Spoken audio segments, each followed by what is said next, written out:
Wong saya itu juga banyak kasus itu ya kiai punya pesantren. Saya mau ngomong ditanya kan mana? Yang paling banyak Jawa Barat. Ya, ada Jawa Timur. Yang paling banyak Jawa Barat ya. Jawa Timur ada.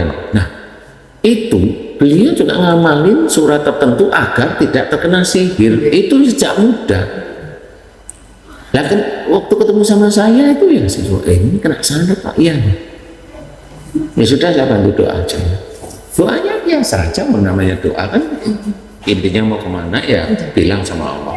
Selesai saya tanya, dulunya sesek nggak bisa nafas, langsung plong ya.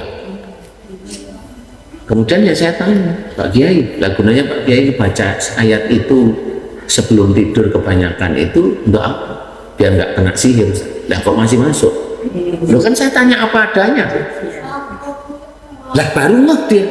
Loh iya ya, lah kok bisa masuk? Beliau nggak bisa jawab yang seperti itu. Kenapa bisa masuk, nggak bisa. Nah disinilah saya bercerita, manusia itu tetap ada salah dan dosa. Jadi hal-hal sihir itu atau musibah dan sebagainya itu pengingat. Makanya apa yang terjadi tidak enak pada kita itu kita ambil satu ayat, wa ma asobakum min musibatin fa bima kasabat saydikum. Apa saja musibah yang kita terima, yang ditimpakan kepada kita ini disebabkan dari buah tangan kita sendiri. Itu Allah yang memberikan ilmunya. Tapi kebanyakan kalau kita itu diberi sakit, katanya dosanya digugurkan. Ya, enggak apa-apa, saya punya punya pengertian itu enggak apa-apa. Nah, pertanyaan saya, kalau memang punya pengertian tiap sakit dosanya digugurkan, saya menganjurkan kalau bisa jangan berobat ke rumah sakit. Sakit aja terus biar dosanya digugurkan. Tapi dia pasti nggak mau, pasti larinya ke rumah sakit loh. Kalau larinya ke rumah sakit pengen sembuh, berarti dia munafik dari sisi hadis tersebut. Jadi kita harus berpikir lah ya bagaimana yang dosanya digugurkan. Nah ini saya nggak cerita sekarang. Dari hadis itu bagaimana? Saya nggak cerita sekarang. Itu Lebih continue begitu. Jadi intinya itu amalan, ya rata-rata amalan. Cobalah beliau sebenarnya melepas amalan nggak sulit. Kalau memang dulu sering nggak sulit kok melepas. Saya yang di MNC itu, oh iya, amalannya buahnya gatelan semuanya. Beliau baca salah satu surat, memang saya bilang itu beliau baca ini ya. Ditanyain, iya katanya. Iya. Nggak semua. Cuma saya suruh mohon ampun tentang amalannya. Berarti harus minta ampun itu. Iya, memang harus. Saya juga gitu. Saya juga gatal-gatal. Sembuh Pak Ustaz. Ya jadi memang obat aja ya. Iya, tobat aja tahu. Oh ini kok kayaknya nggak beres ya penyakit saya ya. Udah nggak amalan lagi, tapi mungkin sisa-sisanya yang iyalah, karena kan sejak muda, namanya mertua kan sepuh ya, sejak muda dibaca ya keluarnya yang nggak bisa bro langsung hilang kan nggak bisa, continue. Nah kita menyikapi orang tua yang punya, kadang-kala kan suka lupa ya, maksudnya didikan dari orang tuanya terdahulu, no baiknya tiap ini begini, nah baiknya begini. Kadang kan kita mengikuti karena sesuatu yang baik kan amalan, maksudnya untuk baca Quran itu kan sesuatu yang baik, kenapa nggak pernah kita pertanyakan lah, pokoknya kita jalanin aja kayak gitu. Iya. Berarti nanti kita menyikapi hal-hal yang seperti itu, tahu. Gimana tuh Pak? Jadi gini, memang kita harus bijak dalam menyikapi seperti itu. Jadi gini, kalau memang kita sudah tahu, berhenti. Kita sendiri berhenti. Kalau orang tua kita masih, biarkan. Sampai nanti Allah itu nyentil beliau sendiri. Kalau udah nyentil, baru kita bicara pun dengan lemah lembut. Ini kan pinginnya kita kan mereka biar nggak kena gitu loh sebetulnya. Nggak bisa, Nggak bisa ya. nggak bisa. Tetap Maka kita- itu tadi yang nanti lututnya ini loh nanti. Saya ngerti maksudnya. Iya. Jadi maksudnya baik sebenarnya, iya kan maksudnya baik. Tapi malah harus hati-hati. Gini maksud saya. Kalau dari kita agar itu amalan itu bisa tidak seperti itu terus, malah kita doakan agar beliau menjadi soleha atau soleh, boleh. Nah, pada saat nanti doa kita kalau dijawab oleh Allah Ta'ala kesolehan seseorang itu diangkat oleh Allah Ta'ala, nanti biasanya Allah mulai memberikan petunjuk melalui itu, melalui sakitnya. Nanti tunggu, sabar, jangan keburu-buru. Walaupun kita yang benar, gak perlu kita keburu-buru, tunggu saja. Nah, cara Allah tuh begitu.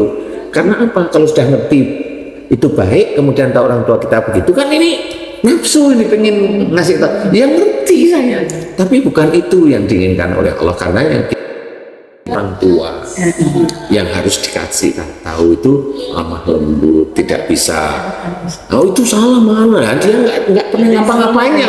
Sesuatu yang baik. Nah iya memang baik, tapi umpamanya sudah lama kalau umpamanya benar ganti dengan ini. Nah sebenarnya untuk merontokkan amalan-amalan seperti itu bisa doa sendiri juga. Tapi kita berarti kalau mengingatkan jangan mah begini-gini, berarti itu berarti nggak takutnya nggak dosa Takut. kita ya Ustaz? Enggak sih, insya Tapi kan Allah. amar ma'ruf Nahi mungkar itu memang betul-betul, Iya tetapi kan? tidak Ustaz, seperti tidak itu. seperti itu juga Tidak terhadap seperti yang lebih itu. tua, ya. Betul, karena dititikkan begini. Termasuk terhadap suami, Termasuk anak, gitu betul. ya. Nah, salah satu ayat Quran menceritakan kepada orang kita sebagai anak, kalau dengan orang tua harus hormat. Kalaupun kita diajak untuk melakukan perbuatan syirik, katakan dengan lemah lembut. Kalau orang tua mengajak kita ke arah perbuatan syirik, berkatakah ditolak dengan lemah lembut. Kalau orang tua mengajak perbuatan syirik, kita menolak dengan lemah lembut. Berarti dari kalimat Quran ini sebenarnya ada faktor dari orang tua dulu, sehingga kita menolak pun dengan lemah lembut. Paham?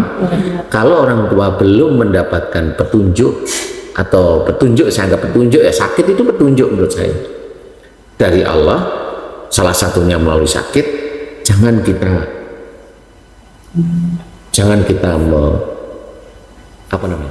memberhentikan ini. Oke, jangan, benar-benar jangan. Karena kalau saya tetap diem dulu, kita tetap proses diem dulu, ngelengke hati ceritanya. Karena menurut beliau mesti itu baik. Ya saya tahu itu Quran ngerti, tetapi kalau niatnya duniawi lah jadi salah soalnya. Nah, yang jarang diceritakan itu. Makanya itu berhubungan dengan Pak Kiai yang saya tangani tadi. Karena membaca surat itu memang hanya untuk agar tidak terkena sihir. Sehingga pada saat terkena sihir bingung, beliau nggak bisa jawab. Padahal kalau itu dibaca terus sejak muda, harusnya tamengnya itu kan kuat. Nah itu kan normal ya. Tapi emang ternyata enggak seperti itu. Nah akhirnya beliau paham. Janganlah Pak Yai kalau saya bilang, mending baca Quran ayatnya karena Allah. Kalau Pak Yai sering hafalan Quran, malah itu lebih bagus. Karena memang saya mendukung yang begitu, tetapi untuk yang amalan pernah nggak dibuktikan kan gitu. Kalau pembuktian itu hanya sekedar fisik, dia di pedang nggak apa-apa karena sering ngamalin surat ini mamanya, lah itu kan fisik. Jangan, karena itu dunia kita itu berhimpitan sekali dengan jin, bersinggungan. Jadi kalau kita itu salah niat betul, selesai. Makanya Allah menyuruh inna sholati wa nusuki wa mahyaya wa mamati lillahi rabbil alamin. Itu sebenarnya kalimat tauhid itu jelas. Jadi sholat kita, ibadah kita, hidup kita pun serta mati kita harus karena Allah. Nah inilah sebenarnya yang harus kita ketahui. Kenapa tidak ada keinginan dunia untuk itu? Loh masa kita kerja nggak boleh? Kerja kan dunia nanti dulu. Kalau Allah menyuruh kita kerja, ada Qur'annya kan, tinggal kita. Saya kerja karena memang Allah menyuruh saya kerja. Kan gitu. Jadi bukan karena saya kerja pingin kaya, kan enggak. Saya kerja pingin harta banyak, bahagia, kan enggak seperti itu. Nah, jawaban seperti itu tetap dicatat oleh malaikat, atid khususnya. Atid khusus awalnya tidak baik. Nah, itu harus difahami. Jadi saya kerja karena Allah menganjurkan saya kerja. Wajib punya seorang muslim itu kerja bagi yang laki-laki. Nah, itu seperti itu. Kalau ngurusi akhirat yang diurusi cuma sholatnya aja nggak kerja, sama aja dia punya istri, punya anak nggak kerja, itu kan nggak bertanggung jawab, dia tidak mengerjakan satu ayat. Katanya kalau memang kita itu ngurusi akhirat, ya, rezeki itu kan datang. Ngurusi akhirat itu bukan sholat tok dul. Kalau saya gitu, orang mau Quran tok. Dia termasuk boleh cari rezeki itu, kerja itu, ya itu kalau memang itu diniatkan karena Allah jadi ibadah, itu akhirat gitu. Mendidik anak itu kan nggak nyari, mendidik anak karena Allah, jadi dengan step-step yang bagus, itu juga menjadi ibadah, itu akhirat. Dengan istri, dengan suami, akhirat. Nah, semua akhirnya kita kerjakan di dunia ini ya memang benar-benar semata-mata akhirat ketemu. Jadi bukan berarti orang terus sampai malam, dia kan nggak ngerti. Padahal kita kerja betul-betul bismillah karena Allah Ta'ala. Seperti itu. Paham sih? Itu banyak amalan. Nanti doanya hanya cuma, ya Allah, jika banyak amalan di tubuh saya karena saya membaca ini, niat saya hanya duniawi. Duniawi itu dunia, bukan lillahi ta'ala. Jika itu salah dan banyak makhluk yang masuk, aku tidak ridho dan aku mohon ampun, ya Allah, mohon ampun kalau itu salah niat. Salah niat semua titiknya, salah niat aja. Karena bacaannya benar, kan gitu. Kalau memang dibaca Quran kan benar, tapi salah niat. Sama seperti momennya saya jadi polisi punya pistol. Kalau pistol ini saya gunakan untuk membunuh orang sembarangan, salah saya sudah. Kalau saya ada penjahat, saya tembak mati, ditanyain nanti di pengadilan, penjahat itu nembak kamu dulu enggak, salah lagi saya. Jadi salah niat itu mirip seperti itu.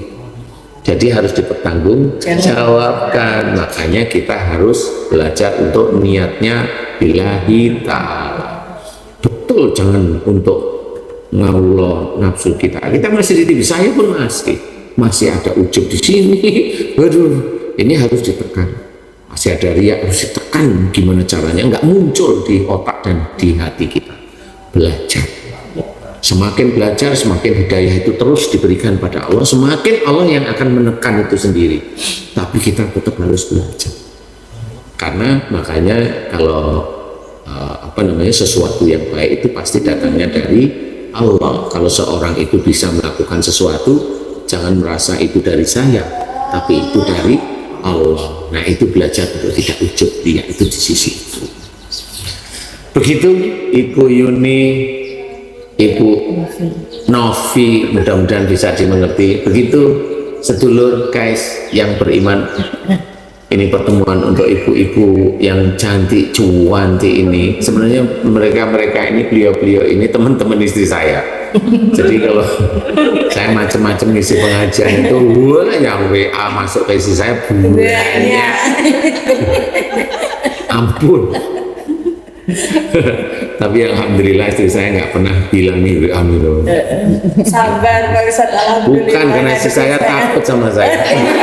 Enggak sih, enggak. Ini Pak Ustadz ada sedikit yang saya mau. Ada lagi tambahannya Pak Ustadz. Monggo apa itu? Ini Pak Ustadz, kadang itu kita ini pengen membersihkan hati kita ini, tidak pikiran tosudon terhadap orang lain gitu.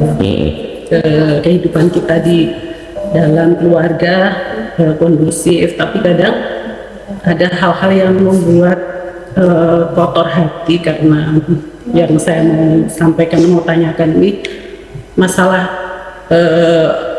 orang lain yang setelah kita suka pikir-pikir nih, kalau orang lain ini berhutang, Pak Ustadz, tentang hutang, hubungan muamalah ke orang lain ini, ada yang saya sering pikirkan itu ketika ini dari pengalaman saya sendiri juga ada beberapa yang teman atau keluarga yang intinya berhutang itu gimana? Meminjam Ya, tepat jenengan. Ya, terus dengan dengan alasan yang bermacam-macam, tetapi dengan Ditagih. ikhlas katakan kita tidak ada pikiran macam, intinya pada saat orang itu datang untuk meminjam uang kita ikhlas Ya. memberikan, tidak ada terus pikiran yang dia tapi- berjanji untuk mengembalikan kapan, berapa bulan. Iya, kalau hanya 1 atau 2 orang sih itu saya anggap biasa. Tapi ini sampai 4 atau 5 orang yang ketika kita pinjam. 5 orang ya. Iya. Yang nanti yang keenam saya kayaknya. Ya, saya sampaikan sampai jumlahnya ini Pak. Grogi loh malah ya. Yang saya sampaikan sampai jumlahnya itu, Sampai jadi saya berapa? kepikirannya itu seperti ini Pak Ustadz. Ketika orang itu saya pinjamkan pada saya tuh ikhlas meminjamkan karena untuk menolong, tetapi kok ujung-ujungnya dari sekian orang yang meminjam ini kok nggak bisa mengembalikan, dan dengan maksudnya saya tahu bahwa alasan mereka tidak berjalan usahanya untuk maksudnya yang kemarin Oke. dipinjamkan tidak Intinya nggak bayar. jadi intinya kesulitan lah untuk mengembalikan seperti itu. Nah, dari situ tuh jadi punya pasti wajar ya Pak Ustadz kalau Iya. punya pikiran jadi jelek itu, padahal awalnya sih nggak ada pikiran jelek, jadi mengotori hati Iya, Pak iya, Ustadz. iya. Saya jadi berpikir gini, ketika saya pinjamkan orang itu jadi macet rezekinya atau apa, itu yang salah itu saya atau Orang itu sendiri. terus bundi gitu Ya, Pak Ustadz. oke. Jadi ini saya Oke, jadi saya menyalahkan paham. diri sendiri. Jadi gini, memang waduh ini berat ini saya mau cerita, tapi saya harus bercerita aja. Kalau memang ada suatu ujian dari Allah Ta'ala tipikalnya seperti panjenengan Ibu Neni, nggih. Jadi Bu Heni, jadi gini,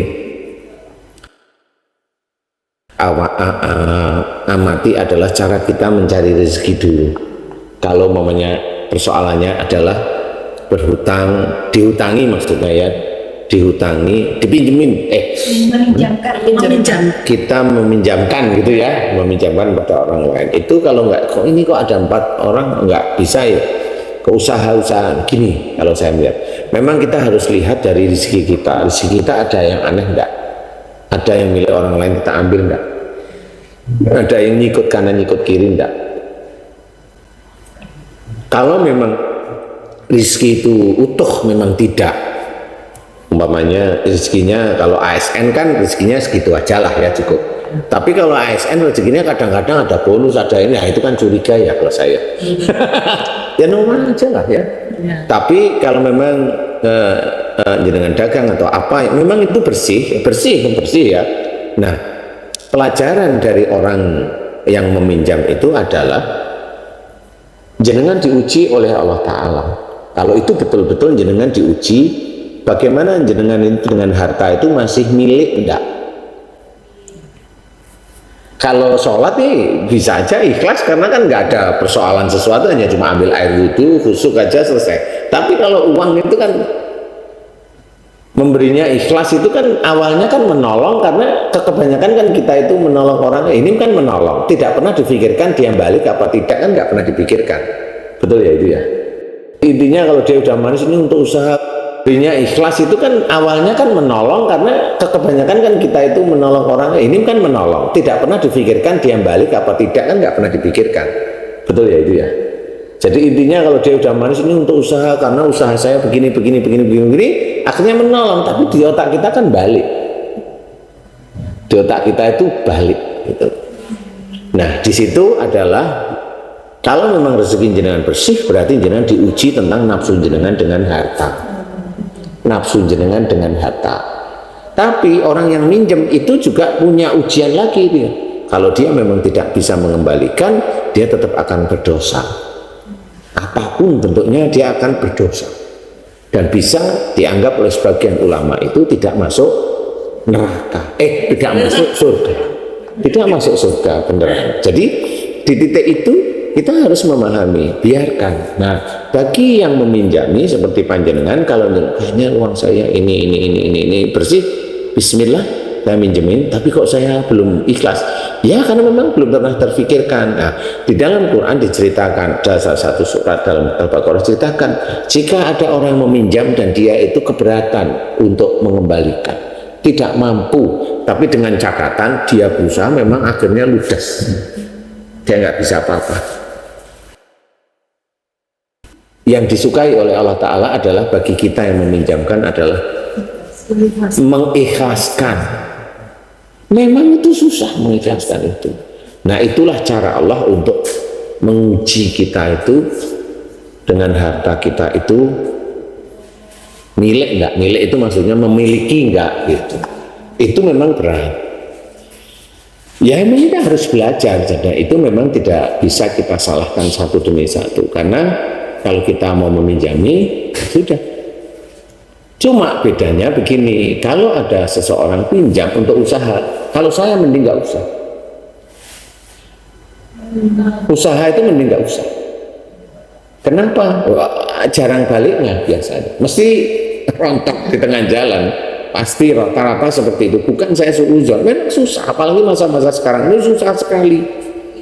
Orang itu mau, saya mau pinjam ini ya begitu-begitu aja. Nah, disinilah yang harus kita sadari, belajar dari keadaan. Jangan, walaupun jenengan seperti itu, ya memang susah. Ya, saya paham.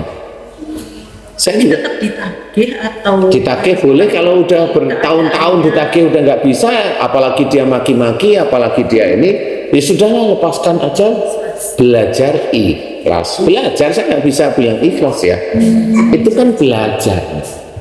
Sama harus diikrarkan nggak?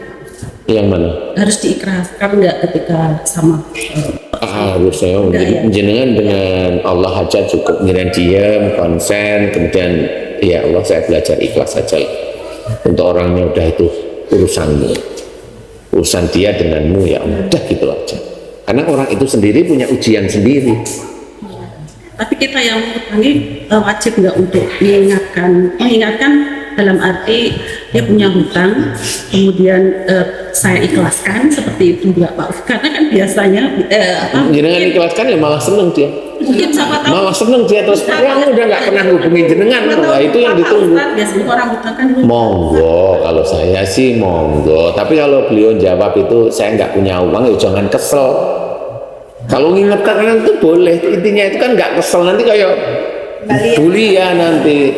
Mengingatkan baik tapi kesel kan kita, dampaknya ke kita.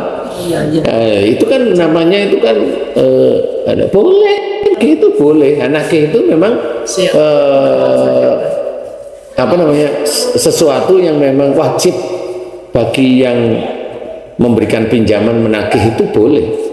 Tapi kan memang dalam Islam menagih pun harus dengan baik, cara-cara yang baik, tidak dengan adab yang baik sebenarnya. Walaupun itu uang kita, iya, tapi ujian itu ya memang seperti itu. Jadi nggak bisa kita itu uang kita terus semena-mena menagih, mukulin ini loh, salah lagi kita nanti.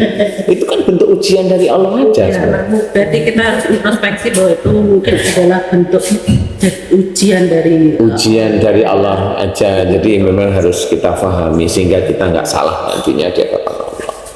Jadi tidak apa-apa. Saya juga pernah mengalami seperti itu. Ya menurut saya ya lumayan lah buat apa ya, beli jajan lah. Saya yang berhutang itu saudara saya sendiri. Biasanya orang dekat. Nah iyalah. Nah saya tahu karena dia berusaha seperti itu, saya nggak minjemin. Tapi yang bilang ibu saya, pinjemilah dia. Karena ibu gimana coba? Ya, jadi mau nggak mau nurut saya. Saya udah nggak mau minjemin sebenarnya, karena saya tahu ini usahanya ngawur sebenarnya. Tapi ibu saya kan nggak ngerti. Dia ngomong lewat ibu saya. Saya ngerti lah, kok ibu ikut sih? Ya, tapi nggak bisa ngapa-ngapain. Akhirnya saya pinjemin. SK turun langsung. Iya, benar. Nah, sampai istilahnya saya tanya, saya ulang, saya tanya itu malah saya yang dimarah malah. Jadi lucu menurut saya. Tapi karena saya dimarah, ini orang udah nggak ada punya etika baik. Ya sudah, saya diem aja. Lumayan sih, nggak banyak.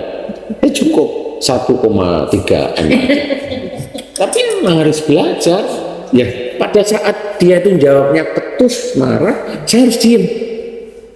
Diem saya itu bukan mau marah. Ini saudara saya. Ini saya diuji oleh Allah. Dan saya nyari uangnya, insya Allah itu baik-baik saja. Ya sudah. Ya Allah, bismillah, saya belajar menerima. Marahnya enggak biasa. Saya belajar menerima. Kali engkau mengujiku lewat, kalau enggak marah, ya lewat uang. Dimana saya sendiri sebenarnya pada saat itu memang membutuhkan. Ya sampai sekarang udah 10 tahun lebih. 10 tahun lebih ya memang nggak pernah ada ini. Ya sudah, kalau sudah seperti itu ya akhirnya sampai meninggalnya ibu saya juga nggak suka dengan saudara saya karena dulunya dibantu dengan ibu tapi kok malah mengecewakan seperti itu. Tapi dia ya enjoy aja, malah pisah dengan pasangannya, kemudian nikah lagi, pisah lagi, nikah lagi, pisah lagi. Lihat, memang hidupnya seperti itu. Ya orang itu orang muslim.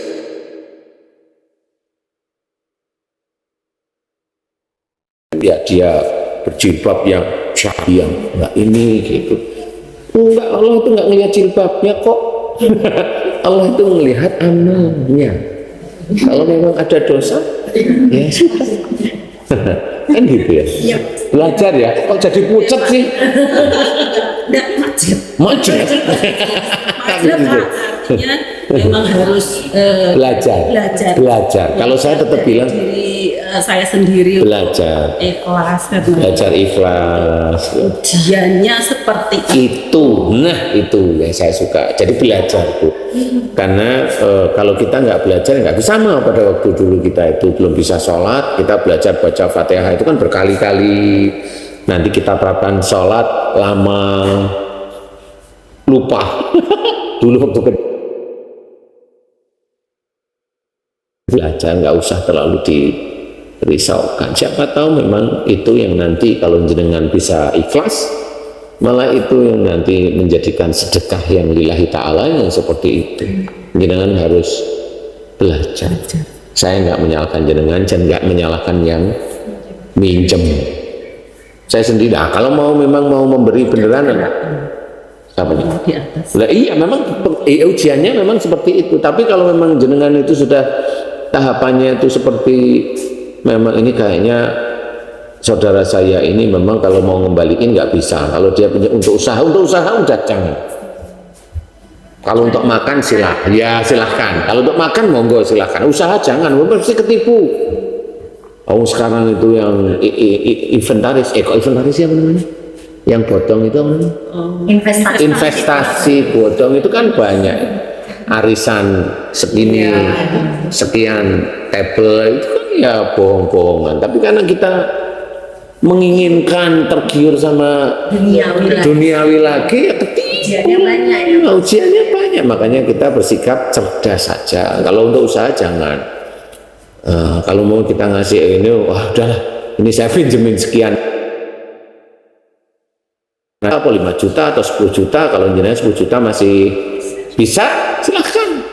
Saya kan kurang usaha ini.